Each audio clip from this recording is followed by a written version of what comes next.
Voter তালিকা থেকে যাদের নাম ডিলিট হয়ে গেছিলো এবার তাদের কিন্তু হেয়ারিং শুরু হবে। দেখুন, আমি আপনাদেরকে স্ক্রিনে একটা অর্ডার দেখাচ্ছি, যেটা কিন্তু জেলাশাসক অর্থাৎ নদিয়া জেলাশাসক অর্ডারটি করেছেন। বলছে, whereas the election commission of India has directed for timely disposal of the pending appeal cases for the elector whose names were deleted in the SIR 2026। SIR 2026-এ যখন ভোটার তালিকা বেরোলো 28শে ফেব্রুয়ারি 2026, ভোটার তালিকা বেরোনোর পর যারা দেখলেন যাদের নাম পুরোপুরি ডিলিট হয়ে গেছে ভোটার তালিকা থেকে, এবং ডিলিট হওয়ার পর যারা জেলাশাসকের অফিসে বা অনলাইনেও অ্যাপিল করেছিলেন, যারা অনলাইনেও অ্যাপিল করেছিলেন বা জেলাশাসকের দপ্তরে গিয়ে অফলাইনে ফর্ম জমা দিয়েছেন বা অনেকে কিন্তু বিডিও অফিসেও জমা দিয়েছেন, তাদের হিয়ারিংয়ের কথা বলা হচ্ছে। ট্রাইব্যুনালের হিয়ারিং তো আলাদাভাবে অন্যদিকে হচ্ছে, কিন্তু এতদিন অনেকে আমাকে বলেছেন, অনেকে আমার ভিডিওতে কমেন্ট করেছেন যে যারা ডিএম অফিসে জমা দিয়েছিলাম তাদের কি কোনো খবর হবে না।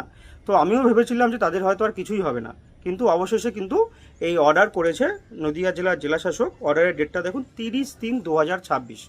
তার মানে 30 তারিখ এই অর্ডারটি বেরিয়েছে। এখানে দেখুন প্রত্যেকটা বিধানসভার নাম লেখা আছে এবং কোন বিধানসভায় কোন অফিসার আপনাদের হিয়ারিং নেবেন সেটাও কিন্তু লেখা আছে। যেমন দেখুন 77 এসিতে অভিজিৎ রায় আইএস, ইনি হচ্ছে এসডিএম তেহট্ট, মানে এসডিও তেহট্ট। এইভাবে 78 বিধানসভা, 79 বিধানসভা, 80 বিধানসভা, প্রত্যেকটা বিধানসভায় কোন অফিসার, এনারা সবাই ডাব্লিউবিসিএস অফিসার বা আইএস অফিসার, এনারাই কিন্তু আপনাদের হিয়ারিং নেবেন। এবং এই হিয়ারিংটা হবে বিডিও অফিসে, প্রত্যেকটা বিডিও অফিসে হিয়ারিংটা হবে। তো যদি কোনো বিডিও অফিসে হিয়ারিংটা অলরেডি শুরু হয়ে থাকে তাহলে আপনারা কিন্তু প্লিজ একটু কমেন্ট করে জানাবেন। আর আমাদের শান্তিপুর বিডিও অফিসে কবে হিয়ারিং শুরু হবে সেটাও কিন্তু আমি আরেকটি ভিডিওর মাধ্যমে আপনাদেরকে জানিয়ে দেবো। এই ভিডিওটা করার উদ্দেশ্য একটাই, যে হিয়ারিংটা খুব তাড়াতাড়ি শুরু হবে। এবার হিয়ারিং শুরু হলে আপনাদেরকে কি কি ডকুমেন্টস দেখাতে হবে সেটা একটু বলি।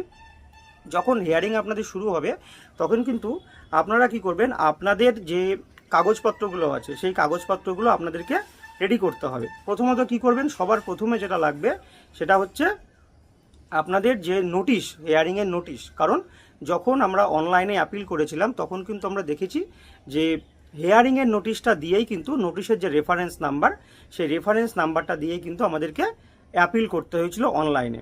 এছাড়াও যারা অফলাইনে জমা করেছিলেন তারাও কিন্তু ওই নোটিশটা জমা দিয়েছিলেন। এর সাথে যার যত পুরনো কাগজ আছে, এবং যদি কারোর নাম ডিলিট হয়ে যায় এবং যদি তার মা বাবার নাম 2026 সালের ভোটার তালিকায় চলে আসে, তারা কিন্তু সেই ভোটার তালিকাটাও দেবেন। যদি কারোর নাম ভোটার তালিকা থেকে ডিলিট হয়ে যায় এবং তার মা বাবার নাম আগে ছিল না কিন্তু 2026-এর ভোটার লিস্টে উঠে থাকে, তাহলে সেই ভোটার লিস্টের কপিটাও দেবেন।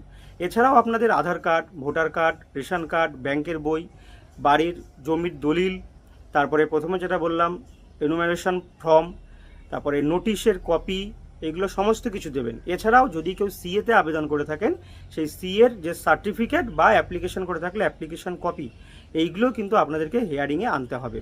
আর হিয়ারিংয়ে কিন্তু তাকেই আসতে হবে অরিজিনাল ডকুমেন্টসগুলো নিয়ে।